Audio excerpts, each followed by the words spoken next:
Hello guys, and welcome to this Volkswizard video. Now today I'm unusually excited at the prospect of driving a car with just 115 horsepower, but this car is a little bit special. It's a new Volkswagen Up GTI. I've been lucky enough to be invited to Cheltenham Volkswagen to drive their demonstrator, which only hit the road yesterday, making me one of the first people in the UK to drive this pocket rocket on UK roads. Will all the hype be justified? Let's find out. Okay guys, here we have the Up GTI. This is one of the first right-hand drive examples supplied by Cheltenham Volkswagen. Thank you, Lee, for trusting me with this car. So let's go and have a look around. The bit I like the most is that they've given us the best wheels as standard. These are beautiful wheels in the BBS style. They're 17-inch with Goodyear tyres, and yeah, I think they make the car. Obviously you don't want to curb them, there's not a massive load of protection. You've got these wheel arch extension things, which I'm not sure are standard on the normal Up. This Mark 7 badge, which people have fitted to their Mark 5s and Mark 6s before. We've got these black stripes, which are very similar to the ones on the Mark 1 Golf GTI.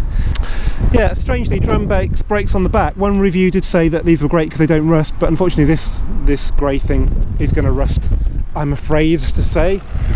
Lovely little spoiler there, that's quite nice, yeah. Sorry, missed the black mirror casings there. Nice touch, bit of dirt. Privacy glass in the back, that must be standard because this is a completely standard car. And we've got the standard glossy glass tailgate off the normal Up, but with this 3D stripe, which is really nice. That's a GTI thing, of course. Proper GTI badge. The tailpipe's nothing special, but hey, it's not too bad. It's a chrome finish, it's quite big. Again, wheel arch extensions on the back there. Let's have a look around the front. So we've got the normal headlights, which are a bit disappointing. There's no LED option on these. Maybe Osram can go and make some for us all. There's a red stripe in the grille there, which is a bit hard to see on a red car. Red is the only standard colour. Everything else is an option, like white's about £250 extra. And we've got honeycomb in the grille and a sort of front splitter down there. So the frontal aspect, I think probably on a non-red car would actually look a lot better because the red stripe would stand out at the front of this red car. It's not as obviously sporty as it otherwise might be. Okay, let's have a look inside. So that looks like a Mark IV Golf door handle, but hey, nobody complained about them at the time. And inside, obviously, the first thing that strikes you are those beautiful tartan seats. They do look very 1970s and brighten up what is usually quite a bland interior on cars like this. I've got that very interesting red and black finish on the dash as well. We haven't got climate control, we've got normal air conditioning. We've got the steering wheel that looks like straight out of a Mark 7 Golf GTI. Apart from it doesn't have the adaptive cruise buttons on there, because it doesn't have adaptive cruise. We've got GTI gear knob, 6-speed gearbox as well. Traditional red bits on the doors, which you get on an Up, and which actually look really good on a GTI, because it is a GTI colour red. In the back, you know what, they're actually quite spacious. I sat in the back of here, and the salesman was 5'9", put the seat in his position, and we were both very comfortable. So yeah, it's actually quite pleasant in here. It actually smells quite nice as well. GTI sill protectors there. Yeah, you don't get those on a Golf R, or I don't even know if you get them on a Mark 7 Golf GTI actually. But yeah, they definitely set the tone. We've even got some red stitching on the mats. No alloy pedals though, that's a bit of a shame. No automatic headlights, but hey, it's only a cheap car, so you can't have everything. Quick look in the boots. What's slightly annoying is there's a lot of exposed paint in a boot, which isn't ideal when it comes to not damaging your precious car. I've just got to tell you, this boot is in the high position. We can drop it down and it almost doubles in size, so you can see all that down there. Well, that's yours for the taking. There's no spare wheel, it's just tyre mobility kit on this, but you can buy one and fit one. The well is there. It's can take a space saver, I think, quite easily. But they were trying to cut down on weight, which makes a lot of sense. Let's have a look under the bonnet. Okay guys, this is a 3-cylinder turbocharged engine, 999cc, produces 112 brake horsepower, 148 pound-foot of torque, and that equates to a 0 to 60 time of 8.8 seconds. Top speed is 122 miles per hour, and it actually produces over 50.4 miles to the gallon on the combined cycle, so that's quite impressive. I'll put up on screen the stats for the Lupo GTI so you can see how it compares to that. Obviously this car is around 2/3 of the price in real terms, allowing for inflation, so I think it's pretty good value. Now the bit I've been really looking forward to, the driving. I'm here in Cheltenham, just up the road of some of the best driving roads in the country. So without any further ado, let's go and see what this little car can do. Okay guys, here we are finally behind the wheel of the Up GTI. I'm driving on a road that goes from Tewkesbury to Stow-on-the-Wold. We're in sort of the northern end of the Cotswolds here, and some of the best roads in the country are very nearby, which is just as well, because we have a GTI here with 6 gears and a turbocharged engine, and pretty well suited to a British B road. First thing that you notice when you drive this car is the gear shift is really nice and precise, and it does encourage you to play with it. We've also got a sound symposer, so the 3-cylinder engine has its own distinct tune, but it's kind of bolstered with this other noise, which I will demonstrate now. It's third gear.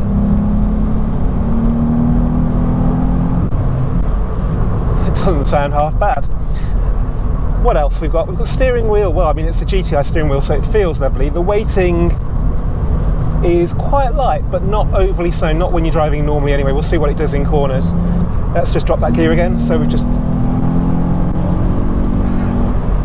That sounds ace. I mean, you know, that is so much better than the Golf R1, which just sounds like a Subaru, and I don't want to hear a Subaru in a Volkswagen. If I want to hear a Subaru, I'll buy a Subaru. The ride is not too hard, I'd like to say. I don't know, does it roll much? Seems alright. It's definitely verging on the comfort side. It's not crashy. Having said that, it's not soft either. It's that good balance that Volkswagen seem to do really well at the moment, where it's quite comfortable, but it still goes around corners quite well. But how well, we'll find out in a minute, because we're just leading up to this road that winds up the hill from a place called Toddington to a little village called Ford. If you can get a clear run without any camper vans or Nissan Micras, it's brilliant, and it should be really well suited to this car. If this car can't do it on that road, and to be honest, I'm not really interested in buying it, because it's pretty pointless. It's a GTI. We have certain expectations for a GTI, and if it doesn't meet them, then to me it's just like a Mark IV Golf GTI. It ain't a GTI, whatever it says outside it. But it's a surprisingly pleasant place to be. It's very refined. There's a bit of noise from the back because we're quite close to the back wheels, and it's not particularly well insulated. There's not loads of soundproofing or carpeting like you get in a Golf. But it isn't as rubbish as I thought it would be. It just feels like a nice place. It's hard to explain. This is a basic car as well. Normally when I do press drives, the cars are absolutely dripping with options that make the original price jot compared to how much they want for the car equipped as tested. This is perfectly standard. For me, having heated seats is great. I work outdoors most of the time, so to get in a car with heated seats is great. And we've got Bluetooth. We've got this interface here for the phone, which I haven't actually tried yet because I can't find the cable. I found the cable from a GoPro, so it's plugs in behind there, which took a bit of finding, but I thought there's no USB. Well, it's actually there. I've got tyre pressure monitoring, which is a nice touch. No auto headlights. The seats people ask me about, and you know, I'm not the skinniest person in the world, and there is room to manoeuvre, so if you are a bit larger than me, then you should be pretty comfortable. How well they will hold up on the corners, we'll find out shortly. Right then, so we're on the B4077. Stow-on-the-Wold is 11 miles away into second gear. Now second gear takes you pretty much all the way to the legal limit, so it's a 60 on this road. Back into second. This is a very low mileage car, which I need to be careful with because it hasn't been running yet, but spirited running in is alright. So that's into fourth. Just, do I feel confident turning it in? It feels a very high car for some reason, but it's riding this very imperfect surface quite well. Into fifth. The brakes, well, the brakes are still brand new, so hopefully they'll get a bit better with use, but they're alright. There's no slack in the top of the pedal.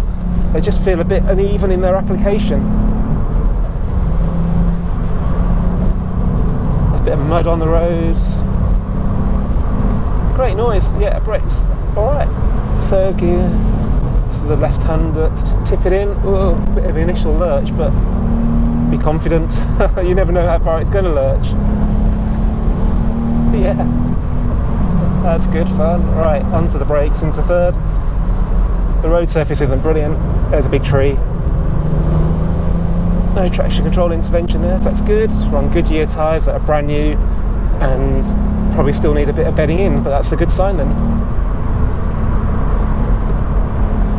There seems to be a lot of movement from the back end, but we haven't got multi-link rear, we've got a torsion beam, which does make them a bit unruly. I suppose nobody's driven this car in France in the wet, so nobody's really found out what that will do. Oh, there's a lorry. We're not normally into second then. So second's quite long, and I say it takes into 60, so don't be afraid to use it. It makes a great noise. That's 5,500 revs. Better change it into third. Still torque, yeah, it's not massive, but it's a consistently tractable car. This, unlike something like a Lupo GTI, which is a bit of a rever. Surface is a bit mucky.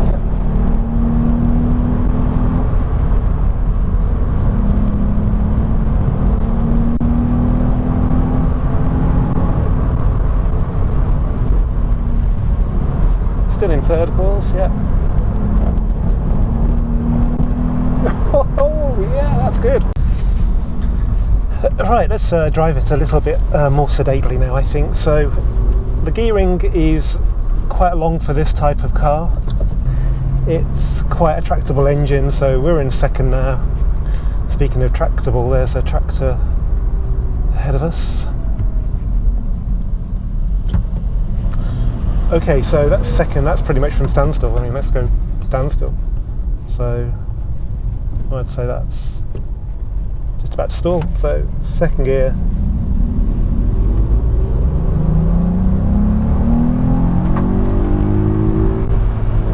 Yeah, actually, I think you need a change into third to get to 60 in second. So yeah, you can't do 0 to 60 in the 2 gears. That's quite a good time then. If that was in 2 gears, that would be really impressive. It would probably be somewhere in the low 8s, I'd imagine.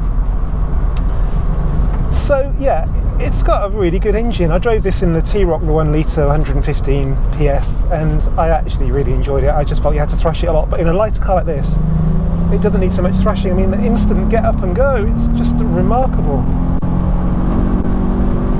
I just hope the brakes and the tyres are up to it. Yeah, I don't think this car's slow. I think it runs big car gearing, or bigger car gearing than you expect, with a lot of torque, and all of a sudden, you know, at the top of third, you're going quite illegally, I would imagine, going by what I've just seen calculating it, not actually doing it, of course, no. So yeah, it's the engine is brilliant. The brakes, I just think they're going to get better with bedding in. One side brakes more than the other, so the car's squirreling a bit under braking, which is a little bit unnerving, but I'm sure that'll come with bedding in. The ride comfort is beautiful. Nobody will ever complain about this. It's beautifully damped as well, so it does bob around a bit, but it doesn't bounce. It's very impressive. Steering feel, I'm not so sure about. It feels a bit disconnected really, but I think on a dry road with good tyres, it will be a perfectly biddable car, and that's what a GTI should be. So the big question is, does the GTI live up to the hype? Well, I think it does, and you've got to remember the price. This is what got me. I worked it out the other day. The Lupo GTI would be something like £20,000 today, and this is 13,750. This is what the Lupo GTI was, give or take a few quid, back in 2000. So you're getting this car today, after all that inflation, for the same money as the Lupo GTI was 17 years ago. If that's not good value, I don't know what is. So there we have it. I think you can believe the hype with the GTI. You just have to make sure your expectations relate to the asking price, because it's a really cheap car. So anyway, I hope you've enjoyed this Volkswizard video. If you have, give it a thumbs up, subscribe for more, and see you for the next one soon. Cheers!